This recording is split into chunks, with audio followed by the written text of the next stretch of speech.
மற்றும் ஒரு அருமையான ஓய்வு நாளில் ஆரம்ப வேளையில் கர்த்தருடைய சமூகத்திலே கூடி அவருடைய பிரசுத்தமுள்ள நாமத்தை மகிமைப்படுத்தவும் வேத சத்தியங்களை தியானிக்கவும் கற்றுக் கொடுத்திருக்கிறது மகத்துவமான கிருபைகளுக்காக நாம் நேசிப்போமாக. கர்த்தராமே, இந்த புதிய மாதத்தில் 2வது ஓய்வு நாளில் நாம் திரு சமூகத்திலே கூடி வந்திருக்கிறோம். இந்த நாளிலும் மிக ஆச்சரியமான சத்தியங்களை நாம் தியானிக்கும்படியாக தேவன் தாமே நமக்கு உதவி செய்வாராக. ஆவியானவர்களுடைய உள்ளங்களை திறந்து நாம் இந்த நாளிலே கற்றுக்கொள்ள வேண்டிய காரியங்களை கற்றுக்கொள்ளும்படியாக தேவாவியானவர் நமக்கு உதவி செய்யும்படியாக நாம் சிறப்போடு கற்றுடைய சமூகத்தை காண்கிறோம். இந்த செய்திகளை ஒவ்வொரு மாதமும் யூடியூப் மூலமாக கேட்கிற பிள்ளைகளுக்காகவும் ஆண்டவரை ஸ்தோத்திரிக்கிறேன். அநேக மூத்த போதகர்கள் அணியை அழைத்து நல்ல ஆலோசனைகளையும் கொடுத்து வருவதற்காகவும் ஆண்டவரை ஸ்தோத்திரிக்கிறேன்.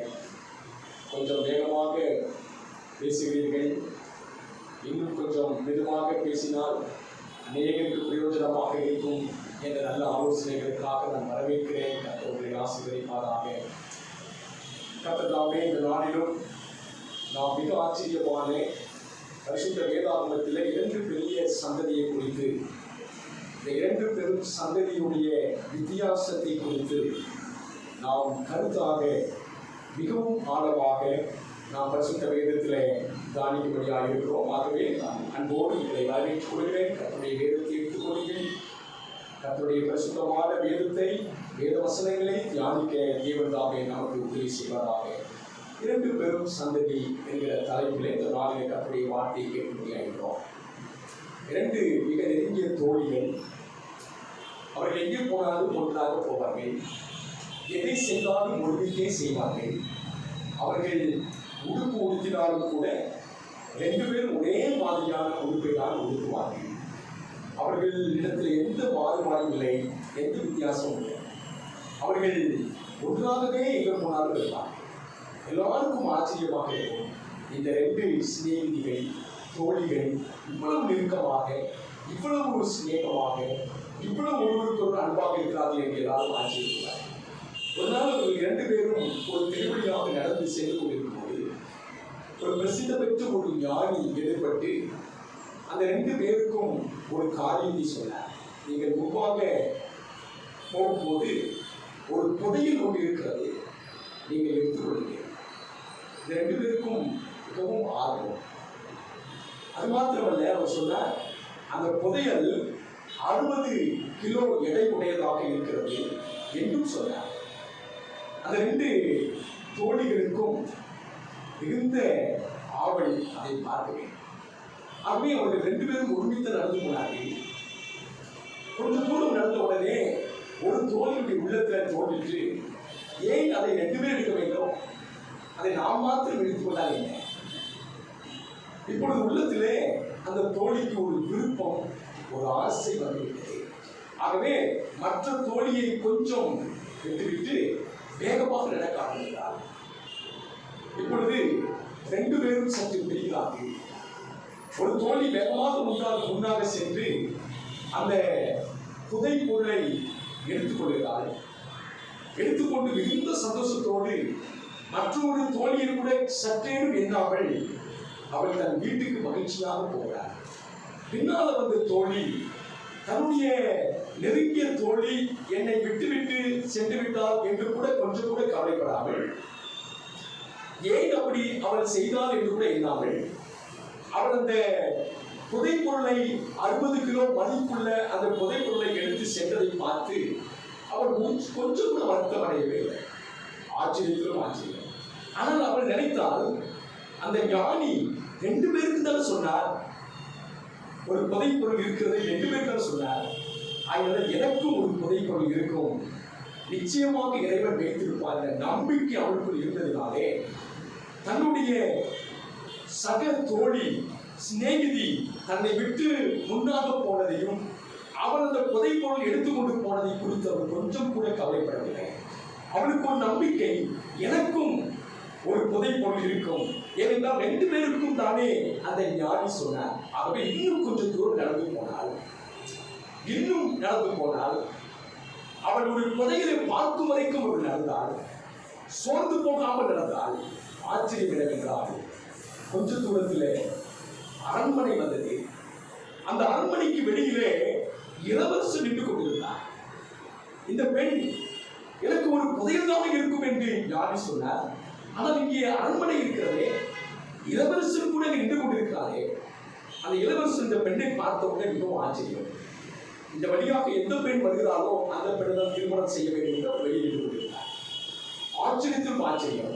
இந்த பெண்ணை பார்த்த உடனே இந்த பெண் தான் எனக்கு மனைவி என்று எண்ணி அவளை மணவரைக்கு அழைத்து கொடுக்கிறார். 2 பேருக்கும் திருமணம் நடந்தது. எப்படி நடந்தது என்று அவருக்கு தெரியவில்லை. தன்னுடைய சக தோழி ஒரு பெரிய புதையலை எடுத்துவிட்டால் என்று கவலைப்படாமல், சோர்ந்து போகாமல் முன்னேறி போனவளுக்கு அந்த ராஜ்யத்தினுடைய இளவரசியாக மாறினார். ஆச்சரியம். இப்போது அவருக்குள்ள ஒரு கேள்வி, அவர் ஒரு 60 கிலோ மதிப்புள்ள புதையல் தானே என்று சொன்னார். எனக்கு 60 கிலோ மதிப்புள்ள புதையல் இருக்கிறதா என்று எண்ணி பார்க்கும்போது அந்த நாட்டினுடைய இளவரசன் சரியாக 60 கிலோ எடை உடையவராக இருக்கிறார். என்ன ஆச்சரியம், என்ன ஆச்சரியம்! அவனுக்கும் 60 கிலோ எடையுள்ள புதையல் கிடைத்தது. இவன் சோர்ந்து போகாமல் போனதினாலே இவளுக்கு 60 கிலோ எடையுள்ள இளவரசனே புதையலாக கிடைத்தது. ஒவ்வொருவருக்கும் ஆசீர்வாதம் வித்தியாசமாக இருக்கிறார். ஒருவருக்கு ஒரு ஆசீர்வாதம் கிடைத்து விட்டது, நன்மை கிடைத்து விட்டது என்று நாம் ஒரு நாள் சோர்ந்து போகவே அவசியம் இல்லை. நாம் இன்னும் முன்னேறி சென்றால், இன்னும் நாம் முன்னேறி செல்வோம்.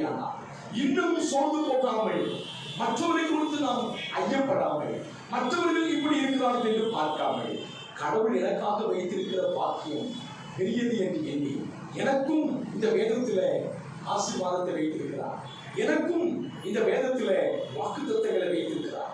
அவர்களுடைய தேவன் என்னுடைய தேவனுமாக இருக்கிறார், என்னுடைய தேவன் அவருடைய தேவனாக இருக்கிறார் என்று நாம் விசுவாசிப்போமையானால், நாம் சோர்ந்து போகாமல் இன்னும் முன்னேறி செல்வோம். நமக்கு கிடைக்க வேண்டிய பலன், நமக்கு கிடைக்க வேண்டிய ஆசீர்வாதம் நிச்சயமாக கிடைக்கும். எனக்கு அன்பான தேவனுடைய பிள்ளைகளே, இந்த உலகத்தில் 2 பெரும் சந்ததி இருக்கிறார். ஒரு சந்ததி யார் என்றால் தேவன் அற்ற சந்ததியாக இருக்கிறார். தேவன் அற்ற சந்ததியாக இருந்தாலும் அவர்களையும் தேவன் ஆசீர்வதிக்கிறார். அவர்களுக்கும் வேண்டிய நன்மைகளை தேவன் செய்து கொண்டுதான் இருக்கிறார். இன்னொரு பெரும் கூட்டம் இருக்கிறார்கள். அவர்கள் தெய்வீக சந்ததி என்று அழைக்கப்படுகிறார்கள். தேவனை உடைய ஒரு சந்ததியாக அழைக்கப்படுகிறார். மத்தேயு சுவிசேஷம் 24ஆம் அதிகாரத்திலே 37, 38 ஆகிய வசனங்களை நாம் கருத்தாக வாசிக்கும்போது, நோவாவின் காலத்தில் எப்படி இருந்ததோ அதுபோல மனுஷகுமாரன் வரும் நாட்களிலும் இருக்கும் 2 சந்ததியை குறித்து சொல்லுகிறார். நோவாவின் சந்ததியை குறித்து சொல்லுகிறார். அந்த நோவாவின் சந்ததி அழிவுக்கு காத்துக் கொண்டிருக்கிறது. இப்பொழுது 2வது ஒரு சந்ததியை குறித்து சொல்லுகிறார். அது இயேசு கிறிஸ்து வருகைக்கு முன்பதாக இருக்கக்கூடிய ஒரு சந்ததி. இந்த சந்ததியும் ஒரு அழிவை காணும்படியாக அவரோடு வாஞ்சித்துக் கொண்டிருக்கிறது. ஆகவே இந்த நாளிலே இந்த 2 பெரும் சந்ததியை குறித்து நாம் தியானிக்கும்படியாக இருக்கிறோம். மத்தேயு சுவிசேஷம் 24ஆம் அதிகாரம் 37, 38, 39 வசனங்கள். நோவாவின் காலத்தில் எப்படி நடந்ததோ அப்படியே மனுஷகுமாரன் வரும் காலத்திலும் நடக்கும். எப்படி எனில், ஜலப்பிரளயத்திற்கு முன்னான காலத்திலே நோவா பேழைக்குள் பிரவேசிக்கும் நாள் வரைக்கும் ஜனங்கள் புசித்தும் குடித்தும் பெண் கொண்டும் பெண் கொடுத்தும் ஜலப்பிரளயம் வந்து அனைவரையும் மாறிக்கொண்டு போகும் மட்டும் உணராதிருந்தார்கள். அப்படியே மனுஷகுமாரன் வரும் காலத்திலும் நடக்கும். நோவாவின் காலம் என்று ஒரு காலம், மனுஷகுமாரனுடைய காலம். அன்பான தேவனுடைய பிள்ளைகளே, நோவாவின் காலத்திலே ஒரு பெரும் ஜன கூட்டம் எப்படி இருந்தார்கள் என்பதை குறித்து வேதம் சொல்கிறது. அவர்கள் புசித்தும் குடித்தும் பெண் கொண்டும் பெண் கொடுத்தும், அவர்கள் ஜலப்பிரளயம் வந்து ஒரு பெரிய அழிவு வந்து அவர்கள் மாறிக்கொண்டு போகும் மட்டும் உணராமல் இருந்தார்கள் என்று வாசிக்கிறோம். அன்பான தேவனுடைய பிள்ளைகளே, புசிப்பும் குடிப்பும் பெண் கொண்டும் பெண் கொடுத்தும் என்று சொன்னால் அவர்கள் இந்த உலக பிரகாரமான காரியங்களிலே அவர்கள் நாட்டமாகிறார். இந்த உலக பிரகாரமான காரியங்கள் காரியங்களிலே அவர்கள் வாஞ்சியாக இருந்தார்கள். அவர்கள் தேவன் மேல பற்றுதல் இல்லாமலும் தேவனுடைய காரியத்திலே அவர்கள் நாட்டம் இல்லாமலும் அவர்கள் இருந்தார்கள். நோவாவின் காலத்தில் எப்படி நடந்ததோ அதே போல மனுஷகுமாரன் வரும் காலத்திலும் நடக்கும் என்று பரிசுத்த வேதத்திலே வாசிக்கிறோம். ஆதியாகமம் 6வது அதிகாரத்தில் நாம் திருப்பிக் கொள்ளும் போது ரெண்டு பெரும் கூட்டத்தை நாம் அங்கே பார்க்கிறோம். ரெண்டு பெரும் கூட்டத்தை நாம் அங்கே பார்க்கிறோம். ஆச்சரியமாக ஆதியாகமம் 6வது அதிகாரம் 2வது வசனத்தை வாசிப்படியாக போய் கேட்டுக்கொண்டேன். தேவகுமாரன் மனுஷகுமாரத்திகளை ரெண்டு கூட்டத்தை அமைப்பார். தேவகுமாரன் தேவகுமாரத்திகள், மனுஷகுமாரர்கள் மனுஷகுமாரத்திகள், ரெண்டு பெரும் கூட்டத்தை நாம் வேதத்திலே வாசிக்கிறோம். தேவகுமாரர்கள் தேவகுமாரத்திகள், அவர்கள் தேவனை உடையவர்கள், தேவன் பேரில் பற்றுதலாக இருக்கிறவர்கள், தேவனை தொழுது கொள்கிற ஒரு கூட்டம். மனுஷகுமாரர்கள் மனுஷகுமாரத்திகள், இவர்கள் யார் என்றால் புசிப்பும் குடிப்பும் பெண் கொண்டும் பெண் கொடுப்பதும், அவர்கள் இந்த உலகத்திலே வீடுகளை கட்டுவதும் நாட்டுவதும், இதிலேயே அவர்கள் கவனமாக தேவனுடைய காரியத்திலே அவர்கள் நாட்டம் இல்லாமல் இருந்த இன்னொரு கூட்டத்தை நாம் பரிசுத்த வேதத்திலே வாசிக்கிறோம். தேவனுடைய பிள்ளைகளே, இவ்விதமாக தேவகுமாரர்கள் தேவகுமாரத்தில் என்று சொன்னார். தேவனை பின்பற்றுகிறவர்கள், தேவனை அறிந்திருக்கிறவர்கள், தேவனை சார்ந்திருக்கிறவர்கள், தேவனுக்கு ஆராதனை செய்கிற ஒரு கூட்டம் நோவாவின் காலத்தில் இருந்தார். இன்னொரு கூட்டம் தேவனை அறியாமலும் தேவன் பெயர் பற்றுதல் இல்லாமலும் இந்த உலக காரியங்களிலே மிகவும் நாட்டமுடைய ஒரு கூட்டம் இந்த உலகத்திலே நோவாவின் காலத்தில் இருந்தார். இந்த ரெண்டு கூட்டத்தை குறித்து நாம் வேதத்தில் வாசிக்கும் பொழுது ரெண்டு சந்ததியையும் நாம் வேதத்தில் வாசிக்கிறோம். ரெண்டு சந்ததியும் ஆதாமிலிருந்து வந்த சந்ததி தான். ரெண்டு சந்ததியும் ஆதாம் பெற்றெடுத்த சந்ததி.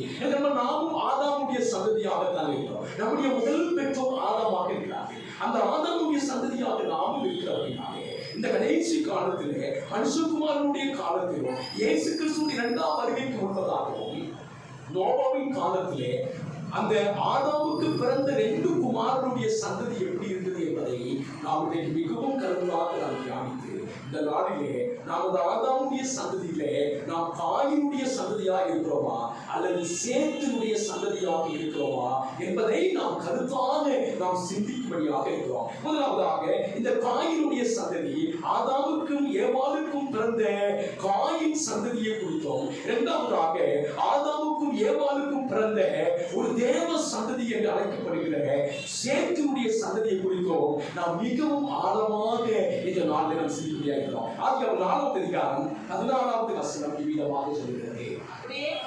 அப்படியே காயின் கர்த்தருடைய சந்நிதியை விட்டு புறப்பட்டு ஏதேனுக்கு கிழக்கான நோத் என்னும் தேசத்தில் குடியிருந்தான். ஏதேனுக்கு கிழக்கான நோத் என்னும் தேசத்திலே குடியிருந்தான். காயின் தன் மனைவியை அறிந்தான். அந்த கவனிகளை காயின் தன் மனைவியை அறிந்தான். அவள் கர்ப்பமாகி ஏனோக்கை பெற்றாள். அப்பொழுது அவன் ஒரு பட்டணத்தை கட்டி அந்த பட்டணத்துக்கு தன் குமாரனாகிய ஏனோக்குடைய பெயரை இட்டான். காயினையும் காயினுடைய மனைவி காயினுடைய சந்ததியை குறித்து ஆதியாகமம் 4வது அதிகாரம் 16 வசனங்களிலே வாசிக்கிறோம். காயின் அவனுடைய சந்ததி வேதத்தில் மிக தெளிவாக நமக்கு கொடுக்கப்பட்டது. இரண்டாவதாக ஆதியாகமம் 4வது அதிகாரம் 25வது வசனத்தை நாம் வாசிக்கும் போது ஆதியாகமம் 4வது அதிகாரம் 25வது வசனத்தை நாம் வாசிக்கும் போது இன்னும் ஆதாம் தன் மனைவியை அறிந்தான். அவர் ஒரு குமாரனை பெற்று காயின் கொலை செய்த ஆபேலுக்கு பதிலாக தேவன் எனக்கு வேறொரு புத்திரனை கொடுத்தார் என்று சொல்லி அவனுக்கு சேத் என்று பெயரிட்டார். இப்போது இரண்டாவது ஒரு சந்ததி ஆதாம் ஏவாளுக்கு ஆண்டவர் கொடுக்கிறார். அந்த சந்ததியின் பெயர் என்னவென்றால் சேத் என்று அவர் பெயரிட்டார். முதல் சந்ததி காயின் சந்ததி, இரண்டாவது சந்ததி சேத்துடைய சந்ததி. இந்த ரெண்டு சந்ததியும் இந்த பூமியிலே அவர்கள் பழுகி பெருகி பெருத்து காணப்படுகிறார்கள். இன்றைக்கும் ஆண்டவருடைய வருகைக்கு முன்பதாக இந்த காயின் சந்ததியை போலவும் இந்த சேத்தின் சந்ததியை போலவும் ஆண்டவருடைய பிள்ளைகள் இருப்பார்கள். இந்த உலகத்திலே ஜனங்கள் இருப்பார்கள். அதனால கற்பாடு நாம் கருத்தாக இந்த வேதத்தை வாசிக்கிறோம். ரெண்டு பெரிய ஜனம் என்று சொன்னேன். ஒரு ஜனம் தேவன் அற்றவர்கள், இன்னொரு ஜனம் தேவனை உடையவர்கள். அதை வேதத்தில் வாசிக்கும் பொழுது மத்தேயு சுவிசேஷம் 6வது அதிகாரத்திலே இந்த ரெண்டு பெரும் கூட்டத்தை குறித்து பரிசுத்த வேதாகமத்திலே இயேசு கிறிஸ்து சொல்வதை நாம் வாசிக்கிறோம். மத்தேயு சுவிசேஷம் 6வது அதிகாரம் 31, 32 வசனங்களை நாம் வாசிக்கிறோம். ஆகையால் என்னத்தை உண்டோம், என்னத்தை குடிப்போம், என்னத்தை உடுப்போம் என்று கவலைப்படாதிருங்கள். இந்த உலகத்திலே ஒரு கூட்டம் இருக்கிறார்கள். அவர்கள் காயினுடைய சந்ததியாக இருக்கிறார்கள். அவர்கள் உலக பிரகாரமாகவே யோசிக்கிறவர்கள், உலக பிரகாரமாகவே சிந்திக்கிறவர்கள், இந்த உலகத்திலேயே அவர்கள் நாட்டம் கொண்டவர்கள். ஆகவே இயேசு கிறிஸ்து சொல்கிறார், அவர்கள் எப்படி இருப்பார்கள் என்று சொன்னார், என்னத்தை உண்போம், என்னத்தை குடிப்போம், என்னத்தை உடுத்துவோம் என்று கவலைப்பட்டுக் கொண்டே இருக்கிற ஒரு கூட்டம் இருக்கிறார்கள். எல்லாம் அஞ்ஞானிகள் நாடி தேடுகிறார்கள். இவர்களை குறித்து வேதத்தில் இயேசு கிறிஸ்து சொல்கிறார், அஞ்ஞானிகள் என்று சொல்லுகிறார். இவர்கள் யார் என்றால் அஞ்ஞானிகள். அஞ்ஞானிகள் என்றால் தேவ ஞானம் அற்றவர்கள், இந்த உலக ஞானத்திலே பெருத்தவர்கள், இந்த உலகத்திலே அவர்கள் ஞானமாக இருப்பார்கள். ஆனால் அவர்கள் அஞ்ஞானிகள், பரலோக ஞானம் இல்லாதவர்கள் என்று வேதம் சொல்கிறது. லூக்கா சுவிசேஷம் 12வது அதிகாரத்திலே எல்லாம் உலகத்தார் நாடி தேடுகிறார்கள். வசனத்தில் வாசிக்கிறோம். என்ன வாசிக்கிறதை பாருங்கள். இவைகள் எல்லாம் உலகத்தார் நாடி தேடுகிறார்கள். இவர்களை குறித்து வேதம் சொல்கிறது உலகத்தார் என்று வேதம் சொல்கிறது. அஞ்ஞானிகள் என்றால் உலகத்தார். இவைகள் எல்லாம் உலகத்தார் நாடி தேடுகிறார்கள். இவைகள் உங்களுக்கு வேண்டியவைகள் என்று உங்கள் பிதாவானவர் அறிந்திருக்கிறார். பிரியமானவர்களே, இந்த ரெண்டு கூட்டத்துக்கு தேவை. பிதாவாகிய தேவன் அறிந்திருக்கிறார். ஆனால் ஒரு கூட்டம் அது மேலேயே நாட்டமாக இருக்கிறார்கள். ஒரு கூட்டம் அது மேல அது அவர்களுக்கு வேண்டுவதாக இருந்தாலும் அதை கொடுக்கிற பிதாவின் மேல அவர்கள் நாட்டமாக பிதாவை அறிந்திருக்கிறார். அன்பர்களே, இப்பொழுது வேதத்தில் வாசிக்கிறோம் அஞ்ஞானிகள். அஞ்ஞானிகள் என்றால் உலகத்தாரை குறித்து வாசிக்கிறோம். இப்பொழுது மெய் ஞானிகளை குறித்து ஆண்டவராய் இயேசு சொல்றார். மெய் ஞானம் உடையவர்கள் யார் என்றால் மத்தேயு 6வது அதிகாரம் 33வது வசனத்தை வாசிக்கிறோம். தேவனுடைய ராஜ்யத்தையும் அவருடைய நீதியையும் தேடுங்கள். இந்த இரண்டாவது கூட்டம் யார் என்றால் சேத்துடைய சந்ததியை போல முதலாவது அவர்கள் புசிப்பதையும் குடிப்பதையும் கட்டுவதையும் நாட்டுவதையும் அல்ல, முதலாவது அவர்கள் தேவனுடைய ராஜ்யத்தையும் அவருடைய நீதியும் தேடுவார்கள். அப்பொழுது எல்லாம் அவர்களுக்கு கூட கொடுக்கப்படும். பிற்பாடுதான் இந்த உலக காரியங்கள் அவர்களுக்கு கொடுக்கப்படும். ஆகவே எதை முன்பாக வைக்கிறவர்கள் என்பதை இந்த ரெண்டு பேருக்கு கூட்டத்தாரை குறித்து ஆண்டவராய் இயேசு சொல்கிறார். இதை குறித்து இயேசு கிறிஸ்து இன்னும் அதிகமாக நாம் சொல்லும் போது ரெண்டு எஜமானுக்கு நாம் ஊழியம் செய்யக்கூடாது என்று சொல்கிறார். ரெண்டு எஜமானன் யார்? நாம் வேதத்தில் பார்ப்போம். மத்தேயு சுவிசேஷம் 6வது அதிகாரம் 24வது வசனத்தை வாசிக்கிறோம். எஜமான்களுக்கு ஊழியம் செய்ய ஒருவனாலும் கூடாது. இரண்டு எஜமான்களுக்கு ஊழியம் செய்ய ஒருவனாலும் கூடாது. ஒருவனை பகைத்து மற்றவனை சிநேகிப்பார். அல்லது ஒருவனை பற்றிக் கொண்டு மற்றவனை அசட்டை பண்ணுவார். தேவனுக்கும் உலக பொருளுக்கும் ஊழியம் செய்ய உங்களால் கூடாது. எஜமான் யார் என்பதை குறித்து இயேசு கிறிஸ்து சொல்கிறார். ஒன்று தேவன், அவர் நமக்கு எஜமானன். இன்னொரு கூட்டம் உலக பொருட்களுக்கு ஊழியம் செய்கிற ஒரு கூட்டம். அவைதான் புசிப்பதும் குடிப்பதும் கட்டுவதும் நாட்டுவதும் இதெல்லாம் இந்த உலகத்தில் நமக்கு அவசியம்தான். ஆனால் என் அன்பானவர்களே, தேவனை முதலாவதாக வைக்காமல் இந்த உலக காரியத்தின் மேல அதிக நாட்டமும் முதலிடத்தை கொடுக்கிறவர்களை குறித்துதான் நாம் ஆண்டவராகிய இயேசு கிறிஸ்து நமக்கு சொல்கிறார். இதை குறித்து இன்னும் ஆச்சரியமாக ஆண்டவராகிய இயேசு கிறிஸ்து சொல்லும்போது உலகத்தில் உள்ளவர்களையும் குறித்தும் அவர்களுக்குள்ள ஜீவன் இல்லை என்று சொல்லுகிறார். அவர்களுக்குள்ள ஜீவன் இல்லை என்று சொல்லுகிறார். உலகத்தின் மேல் நாட்டம் உள்ளவர்கள், இந்த உலகத்தை முதலாவது தன்னுடைய இருதயத்தில் வைத்திருக்கிறவர்கள், அவர்களுக்கு ஜீவன் இல்லை என்று கர்த்தராகிய இயேசு கிறிஸ்து சொல்கிறார். மத்தேயு சுவிசேஷம் 16வது அதிகாரம் 26வது வசனத்தில் நாம் வாசிக்கிறோம். மனுஷன் உலகம் முழுவதையும் ஆதாயப்படுத்திக் கொண்டாலும் கூட்டம் இருக்கிறார்கள், அவர்கள் இந்த உலகம் முழுவதையும் ஆதாயப்படுத்திக் கொள்ள வேண்டும். இந்த உலகத்தின் கடைசி எல்லை வரைக்கும் ஆதாயப்படுத்திக் கொள்ள வேண்டும். ஆனால் இன்னொரு கூட்டம் அப்படி அல்ல. அவர்கள் தேவனை ஆதாயப்படுத்திக் கொள்ள வேண்டும். தேவனுடைய காரியத்தின் மேல கவனமாக நாட்டமாக இருக்கிற ஒரு கூட்டம். ஆகவே உலகம் முழுவதையும் ஆதாயப்படுத்துகிற ஒரு கூட்டம் இந்த உலகத்தில் இருக்கிறார்கள். அவர்கள் என்ன செய்வார்கள்? எப்படி இருப்பார்கள்? வாசிகள் மனுஷன் உலகம் முழுவதையும் ஆதாயப்படுத்திக் கொண்டால் உலகம் முழுவதையும் ஆதாயப்படுத்திக் கொண்டிருந்தார். தன் ஜீவனை நஷ்டப்படுத்தினால் அவனுக்கு லாபம் என்ன? தன் ஜீவனை நஷ்டப்படுத்தினால் அவனுக்கு லாபம் என்ன? மனுஷன் தன் ஜீவனுக்கு ஈடாக என்னதை கொடுப்பான்? இந்த உலகத்திலே ஜீவனுக்கு ஈடாக வேற எதையுமே கொடுக்க முடியாது. வேற எதுவுமே இல்லை. அப்படியானால் இந்த உலகமும் இந்த உலகத்தின் மேல் நாட்டம் உள்ளவர்கள், விலையேறப்பட்ட ஜீவன் இல்லாதவர்கள், ஆண்டவர் மேல பற்றுதல் உள்ளவர்கள், ஜீவன் உள்ளவர்களாக இருக்கிறார்கள். எது உலகம், எது ஜீவன்? எனக்கு அன்பானவர்களே, உலகமும் உலகத்தில் உள்ளவைகளும் சீக்கிரமாக அது கடந்து போகும், அது இல்லாமல் போகும். ஆனால் இந்த ஜீவன் இருக்கிறதே, நம்முடைய ஆண்டவர் கொடுத்திருக்கிற ஜீவன், அது நித்திய காலமாக நமக்குள்ளே இருக்க வேண்டியது. இதை நாம் இழந்து போகாமல் இருக்க வேண்டுமானால் நாம் இந்த உலகத்தின் மேல் நாட்டம் இல்லாமல், உலக காரியங்கள் மேல் நம்முடைய நாட்டத்தை வைக்காமல், முதலிடத்தை வைக்காமல், தேவன் மேலும் தேவனுடைய ராஜ்யத்தின் மேலும் தேவனுடைய நீதியின் மேலும் நாம் கவனம் செலுத்துவதாயிருக்கிறோம். எது உலகம்? இந்த உலகம் முடிய போகிறது. ஜீவன் அவருடைய வருகையிலே இந்த ஜீவன் எடுத்துக் கொள்ளப்பட போகிறது. இந்த உலகம் முடிவு இயேசு கிறிஸ்துவின் வருகை. இந்த ஜீவன் ஆதாயப்படுத்திக் கொள்வது இயேசு கிறிஸ்துவின் வருகை. மத்தேயு சுவிசேஷம் 24 அதிகாரம் 3வது வசனத்தை வாசிப்போம். பின்பு அவர் ஒலிவமலையின் மேல் உட்கார்ந்திருக்கையில், பின்பு இயேசு கிறிஸ்து ஒலிவமலையின் மேல் உட்கார்ந்திருக்கையில் சீஷர்கள் அவரிடத்தில் தனித்து வந்து, அவரோடு கூட இருந்த சீஷர்கள் அவரிடத்தில் தனித்து வந்து, இவைகள் எப்பொழுது சம்பவிக்கும்? இவைகள் எப்பொழுது சம்பவிக்கும்? உம்முடைய வருகைக்கும் உலகத்தின் முடிவுக்கும் அடையாளம் என்ன? ரெண்டு கூட்டத்தை குறித்து அவர்கள் கேட்கிறார்கள். என்ன கூட்டம்? உம்முடைய வருகைக்கும் உலகத்தின் முடிவுக்கும். உம்முடைய வருகைக்காக காத்திருக்கிற ஒரு கூட்டம், அவருடைய வருகைக்காக ஆயத்தமாக இருக்கிற ஒரு கூட்டம்.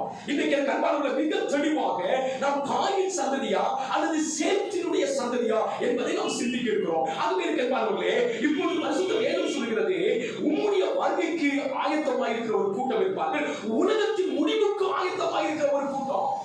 இந்த உலகத்தையும் சார்ந்து பற்றுதலாக இருக்கிறவர்கள் இந்த உலகத்தோடு அவர் முடிக்க போகிறார். ஆண்டவர் அவருடைய வருகைக்காக காத்திருக்கிற ஒரு கூட்டம் இருக்கிறார்கள். எனக்கு அதை குறித்து எங்களுக்கு சொல்ல வேண்டும் என்று சீசர்கள் இயேசு கிறிஸ்து சொல்றார். இந்த உலகம் அழிய போகிறது. நமக்கு நித்தியமான ஒரு வீட்டை ஆண்டவர் ஆயத்தப்படுத்துகிறார். லூக்காவின் சுவிசேஷம் 14வது அதிகாரத்திலே 9வது வசனத்தை நாம் வாசிக்கும் பொழுது, நான் உங்களுக்கு சொல்லுகிறேன், நீங்கள் மாறும்போது நித்தியமான வீடுகளிலே ஏற்றுக்கொள்வார் உண்டாகும்படி ஒரு கூட்டம் இருப்பார்கள். அவர்கள் நித்தியமான வீட்டுக்கு ஏற்றுக்கொள்ளும்படியான ஒரு கூட்டம், நித்தியமான வீட்டுக்குள் பிரவேசிக்கிற ஒரு கூட்டம், ஆண்டவர் அவர்களை நித்தியமான வீட்டுக்கு அழைத்து செல்கிற ஒரு கூட்டம். இன்னொரு கூட்டம் இருப்பார்கள். அவர்கள் இந்த உலக காரியத்தின் மேல் நாட்டம் வைத்து அவர்கள் இந்த உலகத்தோடு முடிய போகிற ஒரு கூட்டம். பிள்ளைகளே, எந்த கூட்டத்திலே நாம் இருக்க வேண்டும் என்று தீர்மானிக்கிறோம்? இந்த உலகமா அல்லது ஜீவனை கொடுக்கிற நித்திய ஜீவனை உடைய அந்த தேவ ராஜ்யமா? இன்னொரு வசனம் மிக அற்புதமாக சொல்லப்பட்டிருக்கிறது. ஆண்டவருடைய வசனம் யாரிடத்தில்தான் இருக்கிறதோ அவர் எல்லாரும் ஜீவனை உடையவர்களாக இருக்கிறார்கள். வசனம் இல்லாதவர்கள், தேவ வசனத்தை ஏற்றுக்கொள்ளாதவர்கள், வார்த்தையாகிய இயேசுவை அறியாதவர்கள், வார்த்தையை அனுபவிக்காதவர்கள், வார்த்தைப்படி நடக்காதவர்கள், அவர்கள் இந்த உலகத்தாராக இருக்கிறார்கள். மார்க்கு சுவிசேஷம் 4வது அதிகாரம் 15வது வசனத்தை வாசிக்கிறோம். வசனத்தை கேட்டும் உலக கவலைகளும், வசனத்தை கேட்கிறவர்களாக இருந்தாலும் இந்த உலக கவலையிலே அவர்கள் இருக்கிறபடியினாலே, ஐஸ்வர்யத்தின் மயக்கமும், இந்த உலகத்தினுடைய ஐஸ்வர்யத்தின் மயக்கத்திலே இருக்கிறபடியினாலே, மற்றவர்களை பற்றி உண்டாக இச்சைகளும் உட்பிரவேசித்து பலவிதமான இச்சைகளுக்கு தங்களை ஈடுபடுத்திக் கொண்டு இந்த உலகத்தின் இச்சைகளுக்கும் இந்த உலகத்தின் ஆசாபாசங்களுக்கும் தன்னை ஈடுபடுத்திக் கொண்டவர்கள் வசனத்தை நெருக்கி போட அதனால் பலனற்று போகிறார்கள். அந்த வசனம், வேத வசனம் அவர்களுக்குள்ள நிலைத்திருக்க முடியவில்லை. ஏனென்றால் அவர்கள் முதலாவது தேவனுடைய ராஜ்யத்தினுடைய நீதியும் தேடவில்லை. அவர்கள் இந்த உலகத்தை தேடுகிறபடினாலே அது பலனற்று போகிறது. தேவனுடைய பிள்ளைகளே, அவருடைய வசனம் நமக்குள்ள ஜீவனாக இருக்கிறது. இந்த உலகத்தில் இருக்கிறவர்கள் ஆக்கினைக்கு உடையவர்களாக இருக்கிறார்கள். தேவனோடு முறை இருக்கிறவர்கள் ரட்சிப்புக்கு பாத்திரவான்களாக இருக்கிறார்கள். யோவான் 3வது அதிகாரத்திலே 17வது வசனத்தை நாம் வாசிக்கும் நிமித்தமாக இந்த ரெண்டு கூட்டத்தை குறித்து வேதம் சொல்ல ஆக்கினைக்கு ஆயத்தமாக இருக்கிற ஒரு கூட்டம், ரட்சிப்புக்கு ஆயத்தமாக இருக்கிற ஒரு கூட்டம். ஆச்சரியமாக இல்லையா பிரியமானவர்களே? யோவான் 3வது அதிகாரம் 17வது வசனத்தை பாருங்கள். உலகத்தை ஆக்கினைக்குள்ளாக தீர்க்கும்படி தேவன் தம்முடைய குமாரனை உலகத்தில் அனுப்பாமல், இந்த குமாரனாகிய இயேசு கிறிஸ்துவை இந்த உலகத்தில் உள்ளவர்களை ஆக்கினை தீர்ப்புக்காக குமாரனை அனுப்பவில்லை, அவராலே உலகம் ரட்சிக்கப்படுவதற்காகவே அவரை அனுப்பினார். ஆகவே உலகத்தில் ஆக்கினைக்குள்ளாக தீர்க்கப்பட போகிற ஒரு கூட்டமும் இருப்பார்கள், உலகத்திலே ரட்சிக்கப்பட போகிற கூட்டமும் இருப்பார்கள். ஆண்டவராகிய இயேசு கிறிஸ்துவை யாரெல்லாம் ஏற்றுக்கொள்கிறார்களோ, அவரை பின்பற்றுகிறார்களோ, அவர் மேல் அன்பு வைக்கிறார்களோ, அவர்கள் ஆக்கினைக்கு தப்புவார்கள். அவர் மேல் பற்றுதல் இல்லாதவர்கள், அவரை நேசிக்காதவர்கள் அன்பார்களே ஆக்கினைக்கு பாத்திரமாக இருக்கிறார்கள். இன்னும் அற்புதமாக இயேசு கிறிஸ்து ஜீவனை நேசிக்கிறவர்கள் என்பதையும், இந்த ஜீவனை அல்லது வெறுக்கிறவர்கள், ஜீவனை நேசிக்கிறவர்கள் தேவனை நேசிக்கிறவர்கள், அவருடைய வசனத்தை நேசிக்கிறவர்கள், அவரை நேசிக்கிறவர்கள், ஜீவனை வெறுக்கிறவர்கள் ஒரு கூட்டம் இருக்கிறார்கள். 12வது அதிகாரம் 25வது வசனத்தை நாம் வாசிக்க வேண்டும். தன் ஜீவனை சிநேகிக்கிறவன் அதை இழந்து போவான். ஒரு கூட்டம் தன் ஜீவனை சிநேகிப்பாங்க, தன்னுடைய சங்கத்தை சிநேகிப்பாங்க, தன்னுடைய காரியத்தை சிநேகிப்பாங்க. இந்த உலக காரியங்கள் மேல் நாட்டம் முடியும். தன் ஜீவனை சிநேகிக்கிறவன் அதை இழந்து போவான். இந்த உலகத்தில் தன் ஜீவனை வெறுக்கிறவனோ, இந்த உலகத்தில் தன் ஜீவனை வெறுக்கிறவனோ அதை நித்திய ஜீவகாலமாய் காத்துக் கொள்ளுவான். ரெண்டு பேரும் கூட்டத்தை நீங்கள் பார்க்க முடிகிறதா? தன் ஜீவனை சிநேகிக்கிற ஒரு கூட்டம், தன் ஜீவனை வெறுக்கிற ஒரு கூட்டம். இன்னைக்கு ஜீவனை வெறுக்கிற கூட்டமா நாம் இருக்கிறோமா? எதற்கன்பான தேவனுடைய பிள்ளைகளே, இந்த ஜீவனை நேசிக்கிற, இந்த ஜீவனை வெறுக்கிற அந்த கூட்டத்தை குறித்து ஆண்டவராகிய இயேசு கிறிஸ்து உலகத்தை சிநேகிக்கிற கூட்டம் என்றும் உலகத்தில் பகைக்கப்படுகிற கூட்டம் இருக்காங்க.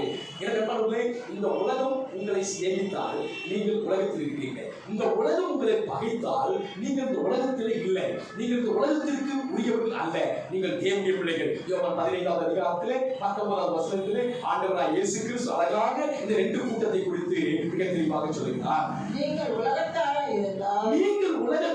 இருந்தால் உலகம் தன்னுடையதை சிநேகித்திருக்கும். நீங்கள் உலகத்தாரா இராதபடியினாலே நான் உங்களை உலகத்தில் இருந்து தெரிந்து கொண்டபடியினால் இந்த உலகம் உங்களை வெறுக்கிறது, உங்களை பகைக்கிறது. ஏனென்றால் கர்த்தர் உங்களை தெரிந்து கொண்டிருக்கிறார். ஆகையினால் உலகம் உங்களை என்ன செய்கிறது? பகைக்கிறது. இந்த உலகத்தை நீங்கள் நேசித்தால் உலகத்தில் இருக்கவங்களை நேசித்தால், நீங்கள் கர்த்தரை நேசித்தால் இந்த உலகம் உங்களுக்கு பகையாக. இப்பொழுது யோசித்து பாருங்கள், நீங்கள் எந்த கூட்டத்தில் இருக்கிறீர்கள்? பிள்ளைகளே, இந்த உலகத்திலே பெரும்பான்மையான கூட்டம் சந்தோஷமாக இருக்கிறார்கள், ஒரு சிறுபான்மையான கூட்டம் துக்கமாக இருக்கிறார். ஏன்? பரிசுத்த வேதம் சொல்கிறது, யோவான் 14வது அதிகாரம் 20வது வசனத்திலே மிக அற்புதமாக நாம் வாசிக்கிறோம். மெய்யாகவே நான் உங்களுக்கு சொல்கிறேன், நீங்கள் அழுது புலம்புவீர்கள். ஒரு கூட்டத்தை குறித்து ஆண்டவராகிய அன்பரட்சகர் இயேசு கிறிஸ்து சொல்கிறார், நீங்கள் அழுது புலம்புவீர்கள். உலகமோ சந்தோஷப்படும். நம்முடைய வாழ்க்கையை சற்று சீர்தூக்கி பார்ப்போம். நாம் இந்த உலகத்தில் சந்தோஷமா இருக்கிறதுக்காக அழைக்கப்பட்டிருக்கிறோம், அல்லது இந்த உலகத்தில் பாடுகளையும் கஷ்டங்களையும் துன்பங்களையும் நாம் சகித்து ஆண்டவருடைய ராஜ்யத்திற்காக இரண்டு பெரும் கூட்டத்தை குறித்து நாம் மெய்யாக உங்களுக்கு சொல்கிறேன், நீங்கள் அழுது புலம்புவீர்கள். உலகமோ சந்தோஷப்படும், நீங்கள் துக்கப்படுவீர்கள். கூட்டத்தை குறித்து ஆண்டவர் நீங்கள் துக்கப்படுவீர்கள், ஆனாலும் உங்கள் துக்கம் சந்தோஷமாக மாறும். அதுதான் மெய்யான சந்தோஷம், உங்கள் துக்கம் சந்தோஷமாக. நோவாவின் காலத்தில் எப்படி நடந்ததோ மனுஷகுமாரன் வரும் காலத்திலும் அப்படி இல்லை. முதலாவதாக நோவாவுக்கு பிறந்த காயினுடைய சந்ததி, நோவாவுக்கு பிறந்த சேத்துடைய சந்ததி, இந்த ரெண்டு பெரும் சந்ததியை குறித்து நாம் பரிசுத்த வேதத்திலே பட்டியலிட்டு போடப்பட்டிருக்கிறது.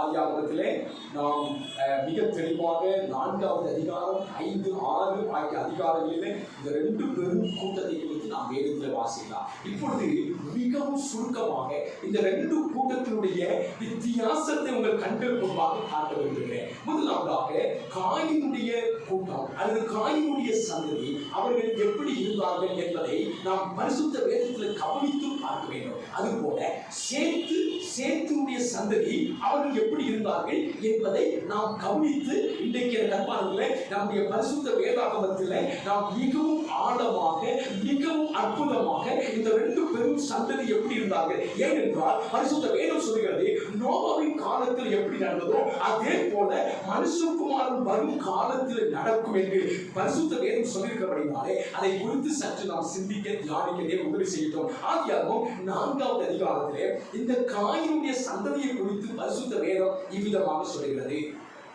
ஆதியாகமம் 4வது அதிகாரம் 17வது வசனம். காயின் தன் மனைவியை அறிந்தான், அவள் கர்ப்பவதியாகி ஏனோக்கை பெற்றாள். இப்பொழுது காயின் ஒரு பிள்ளையை பெறுகிறார். ஆதாமுக்கு பிறந்தது காயின், காயினுக்கு பிறந்த பிள்ளை ஏனோக்கு. எனக்கு ஆச்சரியம். இன்னைக்கு இந்த ஏனோக்கை குறித்தும் இந்த ஏனோக்கை பெற்றதுக்கு பிற்பாடு அவர்கள் எப்படி இருந்தார்கள் என்பதை குறித்து வாசிக்கிறோம். காயின் தன் மனைவி அறிந்தான், அவள் கர்ப்பவதியாகி ஏனோக்கை பெற்றாள். அப்பொழுது காயின் ஒரு பட்டணத்தை கட்டி அந்த பட்டணத்துக்கு தன் குமாரனாகிய ஏனோக்குடைய பெயரை இட்டார். காயினுக்கு பிறந்த முதல் பிள்ளையினுடைய பெயரை ஒரு பட்டணத்துக்கு வைக்கிறார். ஒரு பட்டணம் என்றால் நீங்கள் அறிந்து கொள்ள வேண்டும். அந்த பட்டணத்தை சுற்றிலும் மதில் சுவர் இருக்கும். அந்த பட்டணத்துக்குள்ள அந்த மதில் சுவருக்குள்ள வீடுகள் இருக்கும்.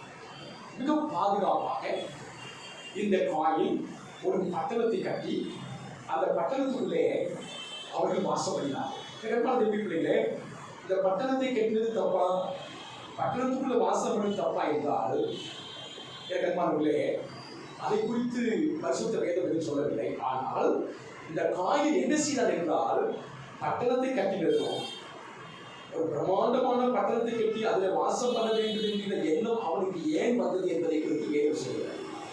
ஆண்டவர் காயினுக்கு என்ன சொல்லியிருந்தார்? நாம் பரிசுத்த வேதத்தை பார்ப்போம். ஆதியாகமம் 4வது அதிகாரம் 12வது வசனத்திலே காயின் எப்படி இருக்க வேண்டும், காயின் எப்படி இருப்பான், அவன் சந்ததி எப்படி இருக்க வேண்டும் என்று கர்த்தர் சொல்லியிருந்தார். ஆனால் அதற்கு மாறாக எனக்கு பிரியமானவர்களே, தேவ சித்தத்திற்கு எதிராக இருக்கிற ஒரு கூட்டம் தான் காயினுடைய கூட்டம். காயினுக்கு கொடுத்த தேவ சித்தம் என்ன, காயினுக்கு ஆண்டவர் சொன்னது என்ன? ஆதியாகமம் 4வது அதிகாரம் 12வது வசனத்தை பார்ப்போம். நீ நிலத்தை பயிரிடும் போது அது தன் பலனை இனி உனக்கு கொடாது. நீ பூமியில் நிலையற்று அடைகிறவனாய் இருப்பாய் என்றார். காயினுக்கும் அவனுடைய சந்ததிக்கும் ஆண்டவர் கொடுத்த அவனுடைய சித்தம், அவனுடைய வேத வாக்கியம் என்னவென்றால் நீ நிலை அற்று அலைகிறவனாய் இருப்பாய். இதை காயின் மனதில் வைத்து கடவுள் இப்படியா என்னை சொல்லிட்டாரு, நான் ஒரே இடத்துல வீடுகளை கட்டி ஒரு பட்டணமாக நான் அங்கேயே குடியிருக்க போகிறேன். இது தேவ சித்தத்துக்கு எதிரானது. யாரெல்லாம் தேவ சித்தத்துக்கும் தேவ காரியத்திற்கும் எதிராக இருக்கிறார்களோ அவர்கள் எல்லாரும் காயினுடைய சந்ததி பிரியமானவர்கள். இன்றைக்கு நீங்கள் அறிந்து கொள்ள வேண்டும், அவன் பட்டணத்தை கட்டது காரணம் என்ன, அவன் பட்டணத்தில் குடியிருக்க காரணம் என்ன, அவன் பிரமாண்டமான பட்டணத்தை கட்டி அதை தனக்கு பிறந்த முதல் பிள்ளையுடைய பேரை வைக்க காரணம் என்னவென்றால் அவன் தேவ சித்தத்திற்கும் தேவ திட்டத்திற்கும் எதிராக செயல்படுகிறவன். இப்பொழுது தேவ சித்தத்திற்கும் தேவ திட்டத்திற்கும் எதிராக இருந்த அந்த காயினுடைய சந்ததியை குறித்து நாம் எதிர்த்து வாசிக்கிறோம். ஆனால் சேத்துடைய சந்ததி அப்படி அல்ல. அவர்கள் தேவ சித்தத்திற்கு ஆண்டவருடைய வேத வாக்கியங்களுக்கு செவி கொடுத்து கீழ்ப்படிந்து நடக்கிற ஒரு கூட்டமாக சேத்து கூட்டம் இருக்கிறார்கள். இரண்டாவதாக இந்த காயினுக்கு பிறந்த முதல் பிள்ளையுடைய பெயர் என்னவென்றால் நாம் பரிசுத்த வேதத்தில் வாசித்தோம். மறுபடியும் வாசிக்க வேண்டாம். ஆதியாகமம் 4வது அதிகாரம் 17வது வசனத்திலே அவன் கர்ப்பவதியாகி ஏனோக்கை பெற்றார். ஏனோக்கு என்றால் என்ன அர்த்தம் என்றால் எனக்கு அன்பானவர்களே மிக ஆச்சரியமாய் இந்த மாலை வேளையிலே நாம் சிந்திக்கிறோம். ஏனோக்கு என்றால் என்ன அர்த்தம் என்றால் அவன் இந்த உலகத்திற்கு போதிக்கிறவன் என்று அர்த்தம். அவன் போதிக்கிறவன் என்று அர்த்தம். எனக்கு அன்பான தேவனுடைய பிள்ளைகளே, ஆனால் எனக்கு அன்பான என்ன நடக்கிறது என்று சொன்னால் இவர்கள் தேவன் அற்ற காரியங்களை போதிக்கிறவர்களாக இருந்தார்கள். தேவ காரியத்தை குறித்து போதிக்கிற பிள்ளையை காயின் பெறவில்லை. ஏனோக்கு தேவனற்ற காரியங்களையே அவர் போதிக்கிறவனாய் காணப்படுகிறார். எப்படி பிள்ளைகள் ஒரு பெரும் சந்ததி, அவர்கள் தேவனுக்கு எதிராக இருக்கிறார்கள். தேவ சித்தத்திற்கும் தேவ வாக்குக்கும் தேவனுடைய காரியத்துக்கும் எதிராக இருக்கிறார்கள். இரண்டாவது, தன் பிள்ளையை தேவனுடைய காரியத்தில் போதிக்காமல் தேவனற்ற காரியங்களிலே அவர்கள் போதித்து நடத்துகிறவர்களாக இருக்கிறார்கள். பரிசுத்த வேதத்திலே நம்முடைய பிள்ளைகளை நாம் எப்படி வளர்க்க வேண்டும் என்று சொன்னால், அவர்கள் படுத்திருக்கும் போதும், அவர்கள் எழுந்திருக்கும் போதும், அவர்கள் உட்கார்ந்திருக்கும் போதும், அவர்கள் நடக்கிற போதும், அவர்கள் வீட்டில் இருக்கும் போதும், அவர்கள் எப்போதும் கர்த்தருடைய வேத வசனத்தை அவர்களுக்கு சொல்ல வேண்டும். அவருடைய கைகளிலும், அவருடைய நெற்றிகளிலும், வீட்டினுடைய எல்லா இடங்களிலும், கதவுகளிலும், ஜன்னல்களிலும் ஆண்டவருடைய வார்த்தைகளை எழுதி வைக்க வேண்டும். இது நம்முடைய பிள்ளைகளை வளர்க்க வேண்டியது. ஆனால் இந்த காயின் தன் பிள்ளைக்கு எதை போதிப்பான் என்றால், தேவனற்ற காரியங்களை, தேவனில்லாத தேவனை விட்டு விலகி போனார். காயின் தேவனை விட்டு விலகி போனார். அவன் தேவ சமூகத்திலே காணப்படவில்லை.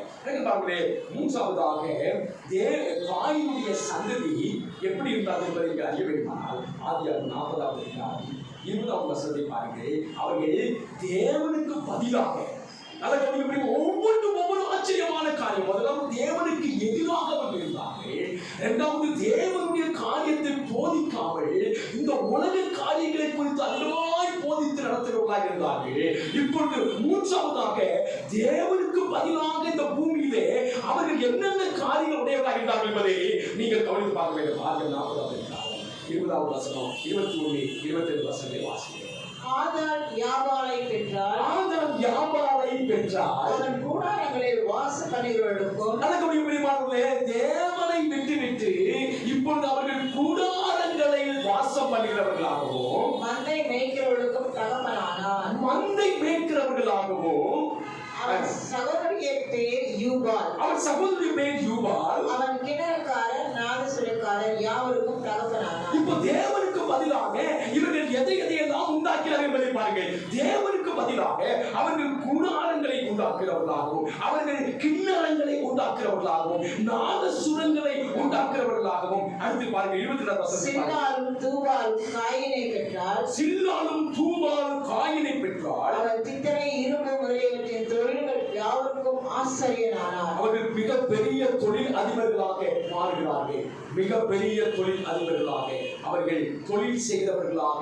எனக்கு அன்பான தேவனுடைய பிள்ளை, இந்த காயினுடைய சந்ததி எப்படி அவர்கள் தன்னுடைய சந்ததியை பெறுகிறார்கள், எப்படி பிரபலமாக அவர்கள் இருக்க வேண்டும் என்று எண்ணினார்கள். எனக்கு அன்பான தேவனுடைய பிள்ளைகளே, இந்த காயின் சந்ததியில இன்னொரு ஆச்சரியமான காரியம் உங்களுக்கு சொல்ல வேண்டும். அதை பரிசுத்த வேதாகமத்திலே ஆதியாகமம் 14வது அதிகாரத்திலே நாம் வாசிக்கிறோம். காயின் ஆண்டவர் ஆதாமுக்கு ஒரே ஒரு ஏவாளை தான் சிருஷ்டித்து உண்டாக்கி அருமையாக ஆதாம் கொடுத்தார். ஆனால் வேதத்தில் முதலாவதாக பரிசுத்த வேதாகமத்தில் 2 மனைவியை கட்டி 2 பெண்ணை கட்டின ஒருவரை குறித்து நாம் வேதத்தில் வாசிக்கிறோம். அதை காயினுடைய சந்ததியிலே வருகிறார்களே. முதலாவது கர்த்தருடைய சித்தத்தை வழிபடுகிறார்கள். கர்த்தருக்கு எதிராக அவர்கள் இருக்கிறார்கள். அவர்கள் தேவன் அற்றவர்களாக இருக்கிறார்கள். அவர்களை குறித்து நாம் வேதத்தில் வாசிக்கும் போது எனக்கு அன்பான தேவனுடைய பிள்ளைகளே, அவர்கள் தேவனை விட்டுவிட்டு வேற எந்த காரியமெல்லாம் செய்ய வேண்டும் என்று அவர்கள் மிகவும் ஆர்வம் காட்டினார்கள். இப்பொழுது அதற்கு காரணமாக ஆதியாகமம் 4வது அதிகாரம் 19வது வசனத்தை வாசிப்போம்.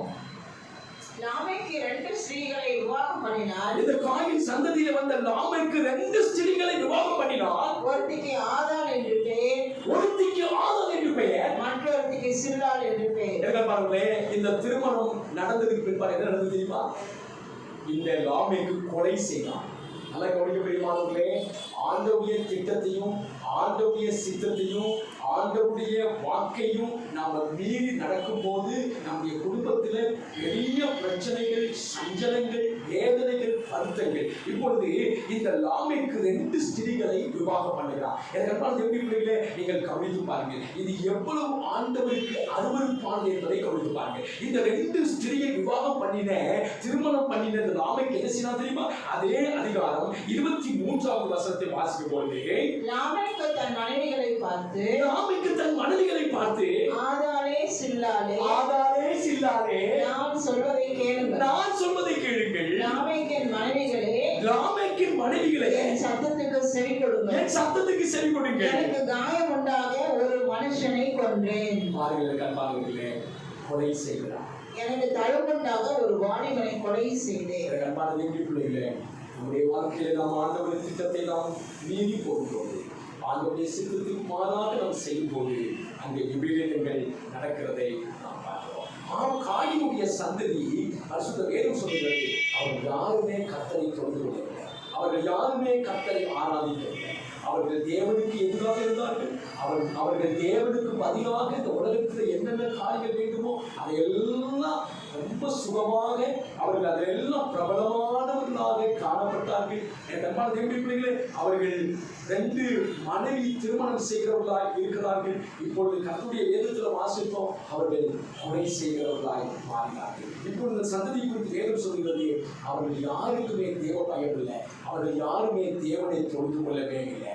இன்றைக்கும் ஒரு கூட்டம், ஒரு பெரும் ஜனம் இருக்கிறார்கள், அவர்கள் தேவனை தொழுது கொள்வதில்லை, தேவனை ஆராதிப்பதில்லை, தன் மனமோன போக்கிலே போய் கொண்டிருக்கிற ஒரு பெரும் கூட்டத்தை நாம் பார்க்கிறோம். அதுபோல தேவனை தொழுது கொள்கிற, தேவனை ஆராதிக்கிற, தேவனுக்கு பயந்து இருக்கிற ஒரு கூட்டத்தை நாம் வேதத்தில் வாசிக்கிறோம். இந்த காயின் சந்ததி அவருடைய வாழ்க்கை முறை எப்படி இருந்தது என்று சொன்னால், அவருடைய வாழ்க்கை முறையில ஆராதனை இல்லை, ஆண்டவருக்கு பலிபீடத்தை கட்டி அவர்கள் ஆண்டவரை தொழுது கொள்ள ஒருத்தரை குறித்தாவது வேதத்தில் சொல்லப்படுவதால் யாரையுமே சொல்லப்படவில்லை. ஆனால் எனக்கு அன்பானவர்களே, சேத்தினுடைய சந்ததி முழுவதும் அவர்கள் தேவனுக்கு ஆராதனை செய்கிறவர்கள், அவர்கள் தேவனை தொழுது கொள்கிறவர்கள், அவர்கள் தேவனுக்கு பலிபீடத்தை கட்டி பலி செலுத்துகிறவர்கள், அவர்கள் தேவனை பின்தொடர்கிறவர்கள், அவர்கள் தேவனோடு சஞ்சரிக்கிறவர்களாக காணப்பட்டார்கள். இப்பொழுது உங்களுக்கு தெரிகிறது இந்த 2 பெரும் கூட்டம் எப்படி இருப்பார்கள்.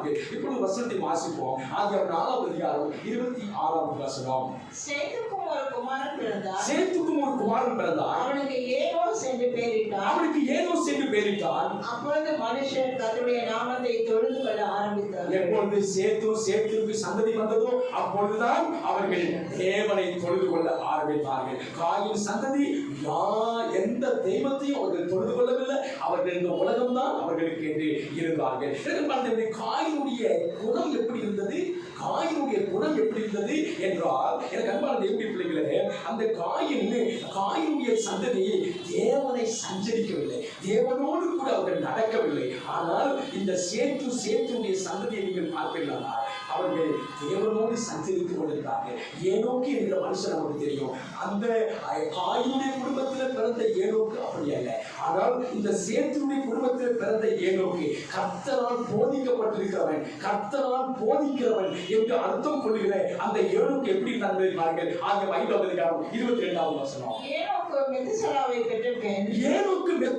பெற்ற பின் 300 வருஷம் தேவனோடு சஞ்சரித்துக் கொண்டிருந்து. ரொம்ப ஆச்சரியம். இந்த ஏனோக்கு ஏன் மெத்துசலாவை பெற்ற பின் 300 வருஷம் தேவனோடு சஞ்சரித்துக் கொண்டிருந்தார்? ஏற்கனவே மெத்துசலா என்கிற மனுஷன் தான் வேதாகமத்திலேயே அதிகமான வருஷம் வாழ்ந்தார். ஏன் என்பதை உங்களுக்கு சொல்ல போகிறேன். மிகவும் ஆச்சரியமாக இருக்கிறது. ஏன் மெத்துசலா இந்த உலகத்தில் அதிகமான வருஷம் வாழ்ந்திருக்கிறார் என்பதை உங்களுக்கு நான் சொல்ல போகிறேன். இந்த மெத்துசலா யார் என்றால் ஏனோக்குடைய மகன். ஏனோக்கு மெத்துசலாவை பெற்ற பின் 300 வருஷம் தேவனோடு சஞ்சரித்துக் கொண்டிருந்தார். குமாரர்களையும் பெற்றார். இந்த ஏனோக்கு போலவே ஏனோக்குடைய சந்ததியில் வந்த அல்லது சேத்தினுடைய சந்ததியில் வந்த நோவா ஒரு பிரமாண்டமான பேழையை கட்டி அந்த பேழைக்குள்ள தானும் தன்னுடைய மனைவியும் தன்னுடைய பிள்ளைகளுமாக 8 பேர் காப்பாற்றப்பட்டார்களே.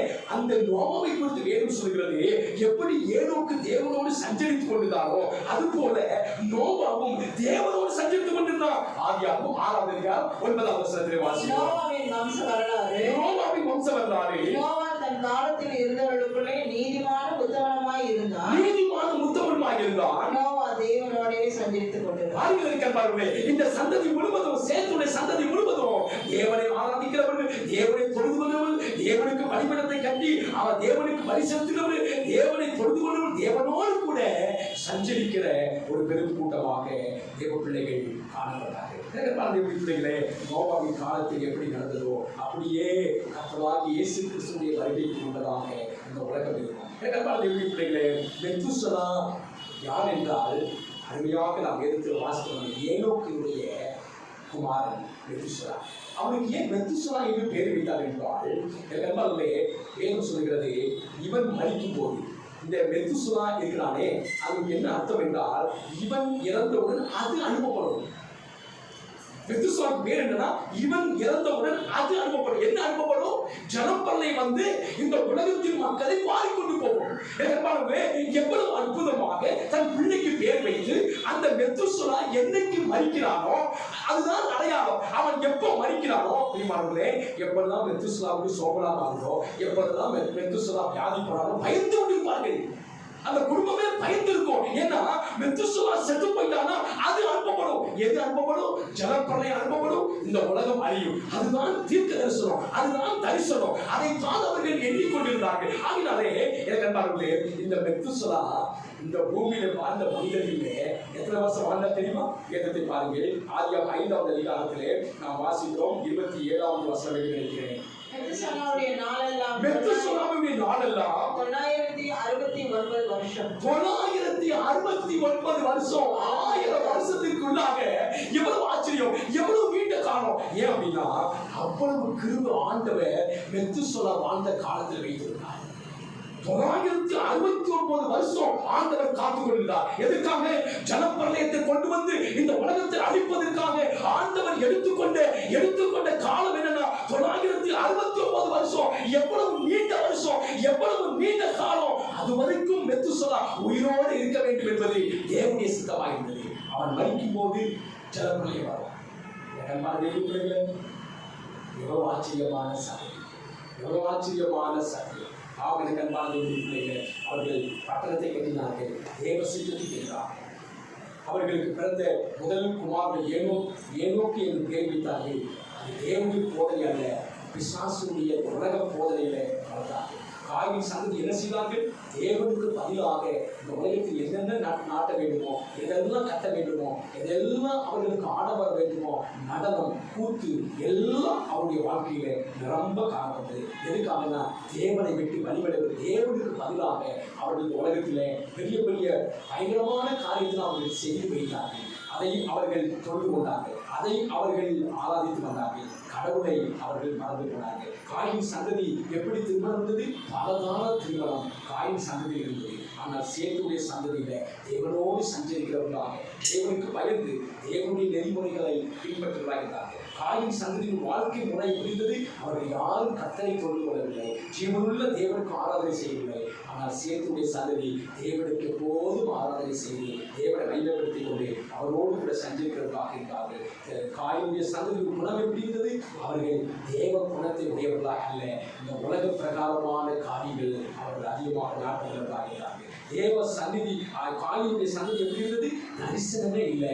ஆனால் சேத்துடைய சந்ததியில தரிசனம் இருந்தது. ஏனென்றால் மெத்துசலா மரிக்கும் போது இந்த உலகம் அழிக்கப்படுகின்ற ஒரு பெரிய தரிசனம் இருந்தது. அதே போல ஆண்டவராக இயேசு கிறிஸ்து வரும்போது, 2ஆம் வரும்போது இந்த உலக காரியங்கள் எல்லாம் அழிந்து போகின்ற தரிசனம் இன்றைக்கு இருக்கிற தேவ பிள்ளைகளுக்கு இருக்கிறது. இந்த உலகத்தில் இருக்கிறவர்களுக்கு இல்லை. அதை குறித்தவர்களுக்கு பயமும் இல்லை, அதை குறித்தவர்களுக்கு நாட்டமும் இல்லை. இன்றைக்கு தேவ பிள்ளைகள் இந்த சத்தியத்தை கேட்கிற ஆண்டவருடைய பிள்ளைகளை நாம் தேவனுக்காக இருக்கிறோமா? தேவனுடைய வருகைக்காக காத்து கொண்டிருக்கிறோமா? இயேசு கிறிஸ்து வரும்போது இந்த உலகம் அழிந்து போகும். எனக்கு அன்பான தேவனுடைய பிள்ளைகளை நமக்காக ஆண்டவர் ஒரு ஸ்தலத்தை ஆயத்தம் பண்ணி கொண்டிருக்கிறார். அந்த ஸ்தலத்தில் நாம் இருக்க வேண்டும் என்கிற வாஞ்சை நோக்கம் நமக்கு இருக்கிறதா? அப்படி இருக்கும் என்று சொன்னார். எனக்கு அன்பான தேவனுடைய பிள்ளைகளை இன்றைக்கு நாம் என்னென்ன காரியங்கள் இந்த காயினுடைய சந்ததியில் இருக்கிற காரியங்கள் இருக்கிறதோ அதையெல்லாம் எடுத்து நாம் சேத்துடைய சந்ததியாக நம்மை புதுப்பித்துக் கொள்ளுங்க, நம்மை மாற்றிக்கொள்ளுங்க. தேவன் தாமே உதவி செய்வாராக. இந்த சத்தியத்தை கேட்க ஒவ்வொரு பிள்ளைகளையும் கர்த்தர் அபிவதமாக ஆசீர்வதித்து நமக்குள்ள ஒரு பெரிய மாற்றத்தை கொண்டு பண்ணி தேவனுடைய வழிக்காக ஆயத்தமாக இருக்க தேவன் தாமே நமக்கு உதவி செய்வாராக. ஆமென்.